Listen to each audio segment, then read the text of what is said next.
আল্লাহ তাআলা বলেন, হে ঈমানদারগণ, হে মুমিনগণ, ইত্তাকুল্লাহ, তোমরা আল্লাহকে ভয় করো।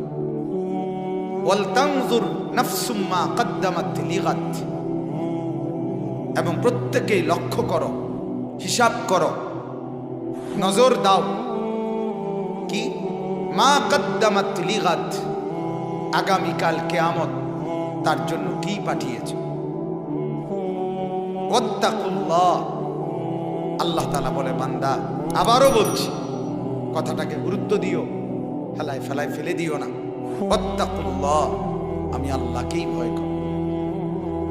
ইন্নাল্লাহা খাবীরুম বিমা তা'মালুন, যদি মনে করো গুরুত্ব না দাও, তাহলে এটা মনে রাখো, নিশ্চয়ই আল্লাহ তোমার যাবতীয় কর্মকাণ্ড, আচরণ, উচ্চারণ, তোমার আবেগ, অনুভূতি, হাঁটা চলা, নড়া চড়া, তোমার রাত দিন, তোমার জাররা জাররা নিঃশ্বাস পর্যন্ত আল্লাহ তাআলা পূর্ণ খবর রাখছে, খবর রাখছে। তাহলে কি তর্জমা হইল?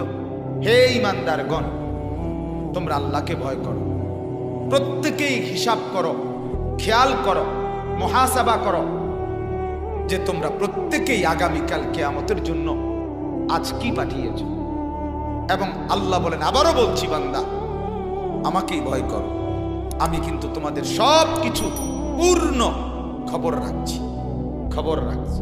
আহসাহুল্লাহু ওয়া নাসু, কোরআনে আল্লাহ বলে, বান্দা তুমি ভুলে যেতে পারো, 30 বছরের কথা মনে নাই, 16 বছর বয়সের কথা মনে নাই, গত বছরে 31শে ডিসেম্বর কি করেছো মনে নাই, গত বছরের হাজারো কথা মনে নাই। আল্লাহ তাআলা বলে, বান্দা বিশ্বাস করো, আমি রব্বুল আলামিন একটা একটা করে গুনে গুনে রাখছি, তুমি ভুলে গেলে কি হবে, আমি গুনে গুনে রাখছি, গুনে গুনে রাখছি, গুনে গুনে রাখছি। এরপরে শুনেন দ্বিতীয় আয়াত, আল্লাহ তাআলা বলেন, বড় দয়া করে, বড় মায়া করে আল্লাহ তাআলা বলছে, আবারও বলছি, বান্দা ওয়ালা তাকুনু, এমনটা হইও না, কাল্লাযীনা নাসুল্লাহ, তাদের মতো যারা আমি আল্লাহকে ভুলে গেছে, তুমি তাদের মতো হইও না। যদি বলো আল্লাহ আপনাকে ভুলে গেলে কি সমস্যা, আল্লাহ তাআলা বলে, সমস্যা শোনো, ফাআনসাহুম আনফুসাহুম, ও চিরেই আমাকে ভুলতে ভুলতে আমি যেদিন নারাজ হয়ে যাব, সেদিন আমি আল্লাহ তোমাকেই তোমার থেকে ভুলায়, তুমি আর বুঝবা না, তুমি আর চিনবা না, তুমি মানুষ না জন্তু না জানোয়ার, তোমার আর মনেই থাকবে না তুমি এক মুসলমানের সন্তান, তোমার মনেই থাকবে না তোমার বাবা মুসলমান, তোমার মনেই থাকবে না তোমার মা মুসলমান, তোমার মনেই আসবে না কোনোদিন তুমি যে মরবা, তোমার মনেই আসবে না তোমাকে যে কবরে যেতে হবে, তোমার মনেই হবে না তোমাকে যে আখিরাতে দাঁড়াইতে হবে, তোমার মনেই হবে না তোমাকে যে আমল নামা হাতে নিতে হবে, তোমার মনেই হবে না তোমাকে যে বিচারের কাঠ গড়ায় দাঁড়াইতে হবে। ফাআনসাহুম আনফুসাহুম, নিজেকেই ভুলে যাবে, নিজেকেই ভুলে যাবে। আল্লাহ তাআলা বলেন, আমাকে ভুলতে ভুলতে আমি নারাজ হলে আত্মবিস্মৃত করে দেই, আত্মভোলা করে দেই, নিজেই তখন নিজের হুঁশ থাকে না, নিজের বুঝ থাকে না। আল্লাহ তাআলা এরপরে বলেন, উলাইকা হুমুল ফাসিকুন, এরা যারা নিজেই নিজেকে ভুলে গেছে, আমাকে ভুলতে গিয়ে, আমাকে ভুলতে ভুলতে, আল্লাহ তাআলা বলেন, যারা নিজেকেই ভুলে গেছে, আজ আর মনে নাই, হাসে, হাঁটে, চলে, উঠে, বসে, দিন কাটায়, রাত কাটায়, তার ধর্ম কি, তার পরিচয় কি, তার বাবা কে, তার মা কে, তার বংশ কোথায়, সে এসেছে কোত্থেকে, সে যাবে কোথায়, আসলো কেন, করছে কি, উচিত কি, কিছুই যার মনে নাই। রব্বুল আলামিন বলে, উলাইকা হুমুল ফাসিকুন, তারাই ফাসিক, তারাই অবাধ্য, তারাই নাফরমান, তারাই অসভ্য, অসভ্য। হ্যাঁ, ডাক্তারে তো আর জানে না, কথাই আমার চিন্তা, বারবার বলছে আমাকে ডাক্তার, আস্তে আস্তে কথা, এই ওয়াজ মাহফিল এগুলো হয়তো বোঝেই নাই। হিন্দু ডাক্তার দিল্লিতে, ইন্ডিয়ায় এই মাসের 10 তারিখ আমার গলায় অপারেশন হয়েছে অ্যাপোলো হসপিটালে, দিল্লি অ্যাপোলো। আল্লাহ তাআলা যেন শেষ দিনও মালিকের কথা বলার তৌফিক দান করে। যদি বলতেই হয় তো মালিকের কথাই বলো, না বললে আর কিছুই না বলো। নবীজির একজন সাহাবী ছিলেন হযরত আব্দুল্লাহ ইবনে যায়েদ ইবনে আব্দে রব্বিহি রাদিয়াল্লাহু তাআলা আনহু। এই নামটা মনে রাখলে ভালো হবে। আব্দুল্লাহ ইবনে যায়েদ ইবনে আব্দে রব্বিহি, ইনি সেই সাহাবী যিনি প্রথম আজান স্বপ্নে দেখছিলেন।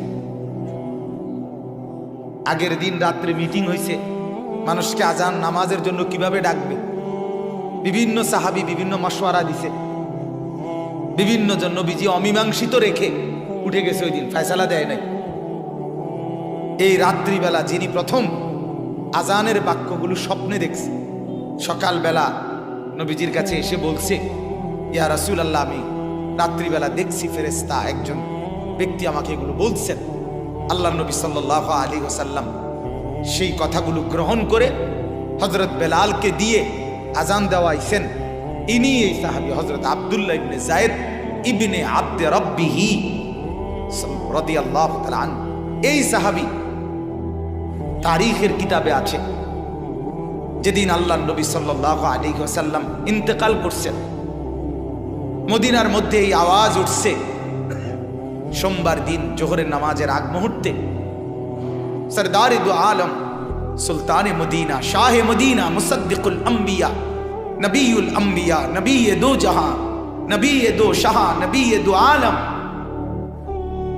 প্রিয় নবী সাল্লাল্লাহু আলাইহি ওয়াসাল্লাম ইন্তেকাল করেছে, দুনিয়া থেকে বিদায় নিছে। এই সাহাবী তখন নিজের খেজুর বা আঙ্গুরের বাগানে কাজ করতেছিলেন। ওই অবস্থায় তিনি খেজুর বাগানেই দাঁড়িয়ে দুই হাত তুলে আল্লাহকে বলছেন, মাওলা, এই বাগান থেকে বের হয়ে যদি আমি আমার রসুলকে নাই দেখি, এই চোখ দিয়ে যেন আর কিছুই না দেখি। রব্বুল আলামিন এই কান দিয়ে যদি এখান থেকে বের হয়ে আমার রসুলের কথাই না শুনি, তাইলে এই কান দিয়ে যেন আর কিছুই না শুনি। আল্লাহর কসম, কিতাবে আছে এই সাহাবী আর মৃত্যু পর্যন্ত কোনোদিন চোখেও দেখে নাই, কানেও শোনে। দেখলে তো রসুলকেই দেখব, শুনলে তো নবীর কথাই শুনব, বললে তো আল্লাহর কথাই বলবো, বললে তো আখিরাতের কথাই বলবো। কার দুশ্মনী, কার ষড়যন্ত্র, কার কত রকমের ফিতনা, কত রকমের ষড়যন্ত্র, জুলুম, নির্যাতন, যত কিছুর বিনিময় হোক, আল্লাহর কসম উলামায়ে কেরাম আল্লাহর কথা বলবেই বলবে, বলবেই বলবে, বলবেই বলবে, কোনো সন্দেহ নেই, কোনো সন্দেহ নেই। এক গ্রুপ যদি কেউ দুশ্মন ধ্বংস করে দেয়, পরবর্তী গ্রুপ আবার ময়দানে দাঁড়াবে, ইনশাআল্লাহ আবার দাঁড়াবে, আবার দাঁড়াবে, আবার দাঁড়াবে।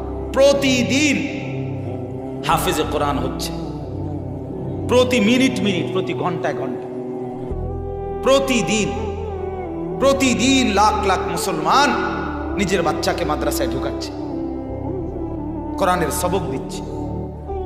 আল্লাহ তাআলা আমাদের প্রত্যেককে আল্লাহর কথা বলার জন্য তৌফিক দান করেন।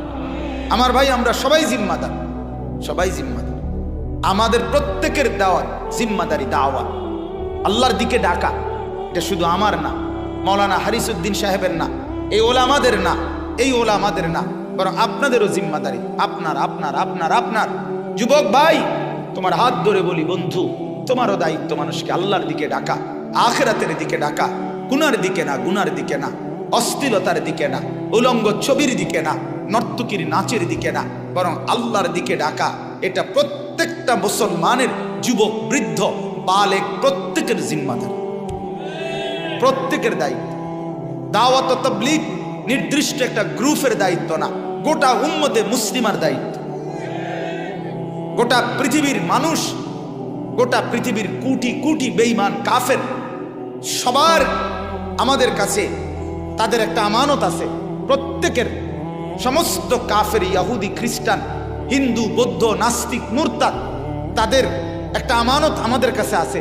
সেই আমানতটা হলো কালেমা লা ইলাহা ইল্লাল্লাহ তাদের কাছে পেশ করা। এটা আমানত, এটা তাদের প্রাপ্য। ভারতের বিশ্ববিখ্যাত